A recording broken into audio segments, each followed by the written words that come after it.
Thanks to you at home for being with us this hour. Happy Friday to you. There's lots to get to tonight. Today's news started with happy economic noises. Unemployment falling to its lowest rate in 4 years. An unexpectedly high number of jobs being created, which is great. And we'll have to see how that holds up in the face of the sequester, which will try its best to screw that up. And yes, the sequester still exists. Today, the new director of the CIA, John Brennan, was sworn into office using an original draft of the U.S. Constitution. That was what he got sworn in on. Today, the new Secretary of Defense, Chuck Hagel, took a surprise trip to Afghanistan to visit the troops there and to talk about how that war ends. Today, the president's nominees to run the Energy Department and the EPA got a new framing for their reason to exist when a new study in the journal Science came out showing that the global warming news is really, really bad news, like global temperatures highest in 4,000 years bad news. But we start tonight just east of Denver, Colorado, the town of Aurora, Colorado, which, of course, was the scene of a mass shooting in a movie theater this past July. 12 people were killed. 58 people were injured by a gunman whose many weapons included an assault-style rifle that was loaded with a magazine that looked like this. It's called a drum magazine because it holds its rounds in a spiral instead of a stack like you're used to in a normal magazine. This drum magazine can hold 100 rounds. When that mass killing unfolded in Aurora last year in 2012, one of the underappreciated things about it at the time, I think, was that it was not the first time that that specific town in Colorado had had a mass shooting. December 1993, a 19-year-old young man went on a shooting rampage at a pizza parlor where he had previously been employed. It was a Chuck E. Cheese. He killed 4 people. He himself survived. He's on death row now. The Supreme Court just turned down his execution appeal. He only left one person alive in the building after that rampage that night, and that may have been only because the lone survivor played dead. When the next mass shooting happened in Aurora years later, this past summer, that lone survivor of the previous mass shooting in Aurora ended up back in the news talking about what it meant to be a survivor of a mass shooting like that. I remember playing dead and more or less waiting for him to finish me off, running through an area and seeing bodies and everything else.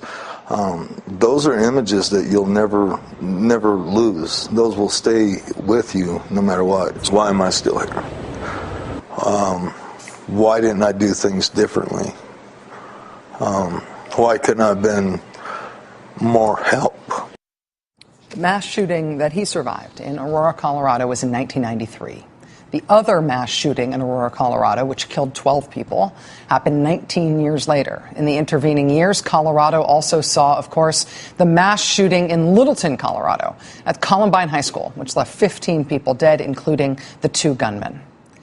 Now, there's no reason to think that Colorado is a magnet for this kind of violence, that it is any more prone to gun massacres or gun violence in general than any other state in the country. But for whatever reason, Colorado, just in this past generation, has had a couple of the most high-profile massacres in the country. And after Columbine and after Aurora, there was not just national attention to those outrages, but there was a wave of national outrage. National attention, national outrage, and national outpouring of grief, and ultimately no change in public policy. Colorado has meanwhile become this very illuminating lens through which to view what is going on in our country now on this subject. Because Colorado will always be the home of Columbine, and Colorado will always be the home of Aurora. But Columbine and Aurora were not enough to change anything in Colorado when it comes to policy. Nothing happened. And that seemed to prove that nothing could happen, even in the face of the worst kind of gun violence. But today in Colorado, something started to happen in a big way. And I think it reflects 2 changes. The first change, of course, that it reflects is Newtown. Each horrible gun massacre that we go through as a country feels like it's going to be the one that we go through as a country that will galvanize us to finally demand some kind of change. It's always impossible to imagine that anything could be worse. And with Newtown, maybe this actually is going to be the one that we cannot imagine anything worse, and it really does change us. Newtown has happened since. But also, a much more pedestrian change has happened since in Colorado, one that may have profoundly changed the realm of what is possible in Colorado. And it's what happened in the last election. Colorado's governor is John Hickenlooper. He's a Democrat. Colorado's Senate had been Democratic controlled before. But in the November election, Colorado's House also went Democratic. So Colorado now is all blue. Not by huge margins, not by overwhelming numbers, but it's blue in the legislature and in the governor's house. And that meant when Newtown happened, after Aurora and after Columbine, after Aurora before that, after all of the other experience that Colorado has had with gun violence, today Colorado decided to change some things. After all of those previous things, nothing had changed. But today, something started to change. Today has been a very dramatic day in the state capitol. 7 pieces of gun-related legislation moving one after the other through the state legislature today. The first one was about domestic violence. It already says in federal law that if you've got a domestic violence conviction, if you've got a domestic violence protection order against you, under federal law, you are not supposed to be able to have a gun. Colorado did not have in place a mechanism at the state level to enforce that. So what passed this morning, the first bill that advanced this morning in Colorado, would create that mechanism at the state level to keep people who've been convicted of domestic violence-related offenses or who have domestic violence protection orders against them from having guns. Second, there was a loophole in Colorado law that said, yes, you have to apply and get a license and get checked out to see if you're okay to give you a concealed carry permit. But none of that had to happen in person. You could do the whole thing online from your padded cell or wherever. Nobody ever had to look at you face to face. Well, under the second bill that moved today, now that loophole will be closed in Colorado. You cannot do it just online. Another bill that passed today would close the loophole that says not everybody has to have a background check before they buy a gun. Buying a gun at a gun show should not be a way to evade having a background check anymore. And they're still working. This evening they advanced a bill to make you pay $10 to cover the cost of that background check. There's also another bill to limit the size of ammunition magazines. There's a bill to try to get around the federally imposed immunity for gun makers so they cannot be sued for the way their products are used. Nobody seems to believe that all of these bills are going to pass, but nobody seems to believe that none of these bills are going to pass either. They have been in session. They have been debating this stuff in Colorado today. They've been fighting it out for 10 hours today and still counting. They plan, I hear, to stay until they vote on the last of the 7 bills, however long that takes. This is happening right this second. The fight in Colorado has already seen charges filed against one angry opponent of the proposed reforms for allegedly threatening one of the state representatives who sponsored some of the legislation. She is a representative who already lost her son to gun violence. The man who's being charged in this case allegedly threatened to kill both her and her daughter, who he named in very racially explicit messages. His defense so far is that those messages may have been vile, but they were not intended to be threatening. The problem of gun violence in our country is so widespread that almost any state could claim to be ground zero for change on this issue, could claim to be the place where change should start. Well, today, with its specific history, in Colorado, they are not only making decisions for their state, they seem to be making those decisions knowing that the eyes of the nation, to a certain degree, are upon them. It has helped that Gabby Gifford's husband, Mark Kelly, was among those who testified this week. In his case, he testified in favor of the universal background checks bill. Vice President Biden personally contacted legislators in Colorado to talk to them about the national importance of these bills that they are considering. Right now, it is still going on in Colorado. It is likely to continue into the wee hours, if not into tomorrow.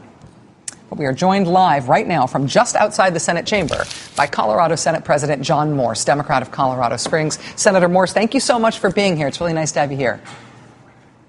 You're welcome. My pleasure. I understand that this has been a trying day, a long day, and that work is still underway. By the end of the night tonight, or by the time that you guys stop, what do you think will have happened today in the Senate? Do you think you'll get to all 7 bills?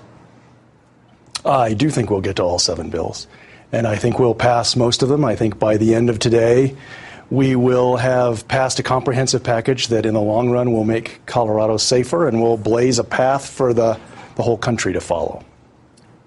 Colorado is home, of course, to Littleton, Colorado, where the Columbine mass shooting happened. It's, of course, home to Aurora, where we've had 2 mass shootings in Aurora, the one most recently this past summer. But it was Newtown that happened in Connecticut that seems to have changed the national discussion around this issue. Did what happened in Newtown change what was possible in Colorado, or do you think you might be doing this without that having happened? I think that Aurora had a big impact, and this is the first legislative session that we've had. We started in January 9th, since the Aurora shooting had, but I agree with you that Newtown really seared the consciousness of this country, and that includes Colorado, and so I think that has made it possible to do the things that we're doing now that might not have been possible, even in November after the Aurora shooting. I think some of this we would have tried, but it's great to have a comprehensive package and actually have a shot at getting it done.